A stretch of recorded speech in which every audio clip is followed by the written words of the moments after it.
Hello, my friend. Stay a while and listen. What's going on YouTube? It's Filthy and we're back with another video.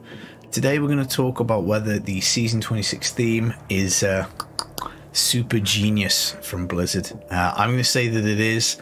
I know a lot of people are probably going to disagree with this, but it's a bit of a talking head chatty video. Before we do jump in though, as always, thumbs up really does help out. There we go, there's a thumbs up. And do subscribe if you're interested in Diablo 3. We're going to be going pretty hard on the season. I think this is going to be a really fun one. And this will link in to what I'm going to say as to why I think this theme is quietly a little bit of a genius move. Yeah, so let's start. Okay, so the season theme, probably well aware, is the Echoing Nightmares. I'll put some gameplay on the screen.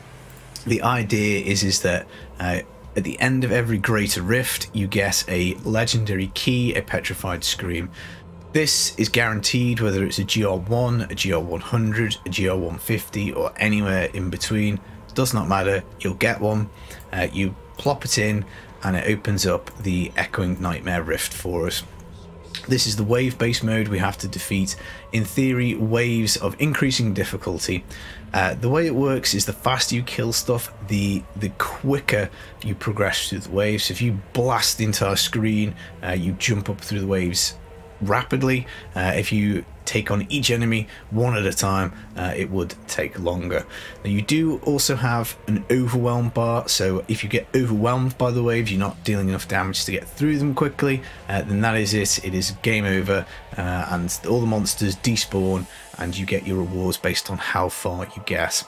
If you die, that is the end of the rift as well, so do bear that in mind. We have had some changes. There are now elites in the map, there are bosses in the map, there are environmental effects, tons of molten explosions. It's visually better to play than it was last week.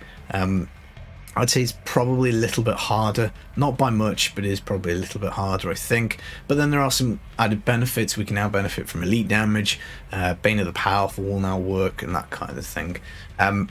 Now, why is this genius? Well, the reason is if we look at how it works, the rewards that we get, this is, I think, is the genius part. So when you get to wave 150, you don't get any more XP after that. It's capped at 150. When you get to wave 125, you get the maximum level of Whisper of Atonement. So this is a reward that you get. It is a legendary gem. You use it to augment your gear, as we showed in the last video that we did, talking about how to get everything decked out with 125s in no time at all. Now, past level 100, you know, you can. It used to be capped at 100 in the first kind of iteration of the PTR. It's now moved up to 125. So if you get this gem, you put it on a gear piece with some gems, it's a 125 level augment. Now, with the pylons in the rift, we've got shield, we've got power, conduit, and the cooldown pylon. So the way that it works is if you've got a build that will battle its way up to, say, wave 100, you can then take the power pylon, you can take the shield pylon, you then have got 2 minutes of complete invulnerability and an extra minute of power.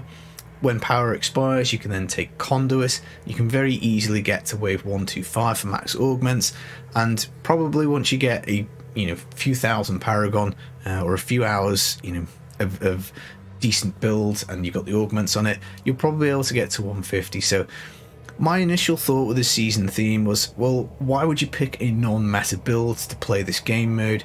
Isn't this going to be really boring? Aren't we all just going to be rocking Inner Monks, repeatedly smashing this as fast as we can, or Marauder DH, or Rake or Barb, or whatever it is? But actually, I think the genius comes in actually the way that the rewards are structured. So Necro is my favourite class. It's not been the strongest for like God knows how long. It's been a long time. But let's say I want to make myself a Necro, let's say I want to do a Nova or Explosion or a Corpse Lance or whatever it is, I will be able to get to wave 150. It's going to take longer than say an Inner Monk, which will probably do it fairly soon out the box, but I can still get there. So now, if I'm going to get most of my XP next season from doing this Echoing Nightmare up to 150 over and over and over again, then I'm not being penalised as much by picking Necro. So if, let's say, I compared Necro to Monk on a solo speed farm basis, well, the inner Monk would crap all over the Necro. You'd be doing everything faster, you'd be doing your speed GRs faster, pushing much higher, and the difference between those two would probably go a lot further. Whereas now, because we get this just huge amount of XP at wave 150, if you can complete that with every class in the game fairly comfortably, then basically what we're doing is we're taking away any penalty from picking any class. Couple that with the fact that we now have absolutely ubiquitous access to 125 Whisper of Atonements. That means that you can play as many builds as you want, all of them fully orged, you know, with decent level 125 orgs. The only difference really is going to be in your legendary gem level, because obviously the weaker classes, the weaker builds won't be able to push those legendary gems up as high. So, you know, there is still something for going for the meta, for going for the strongest classes. But I think actually, looking at the season, how it plays out, if you're a solo casual player and you want to just play, I don't know, a Necro, as we say, you'll be able to jump in, you can work your way up to a build that will do wave 150 in the Whisper of Atonements. You'll get an absolute crap ton of Paragon, more than you've ever had, and you'll be able to 125 augment whatever it is you want, your entire build, your entire key farm build if you want, your entire bounty build, your entire GR speed build.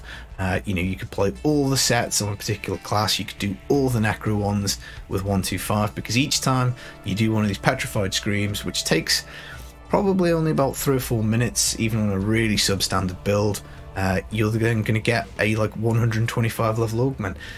You think how long this would take to do manually, you're talking 2 or 3 hours worth of game time minimum, and you've got to get all your keys, for instance. You've then got to blast your way through GR 90, you know, a bunch of times to get your gem up to like level 80. You then have to start increasing the difficulty. So really going to circumvent that process quite a lot, which I do think, you know, secretly, quietly is a bit big brain from Blizzard, because it is going to help things out. So I'm actually quite excited. The mode itself might get a little repetitive. That is definitely a concern. I do think there could be further things done with the rewards. I've given my feedback to Blizzard of, you know, maybe some high primal chance, maybe sometimes you could get a double Whisper of Atonement drop, particularly for after wave 150. Again, there, you know, maybe there's something you can do, but obviously what we have to bear in mind is that the better we make the rewards past 150, the more it benefits those already stronger classes. So I guess what I'm getting at is the Echoing Nightmares is a game mode that will allow us to progress quite far with any build, and it's only really the greater rifts, you know, the extra legendary gem levels that really make a difference next season, and that I think is quite interesting. So quite interested to see how this plays out. I'm looking forward to the season. I think it's going to be an absolute blast. But yeah, they're my thoughts on it. I do think actually quietly this could be good. Whether it makes it into the main game or not, I don't really know. I don't really see any reason why it wouldn't. Hopefully it is a success. Hopefully we do go into it. But that's my thoughts on it. That's why I think actually it's potentially a 300 IQ move from Blizzard. And yeah, we're going to have to see how it goes. I've been the Filthy Casual. Stay safe. Take it easy. Peace.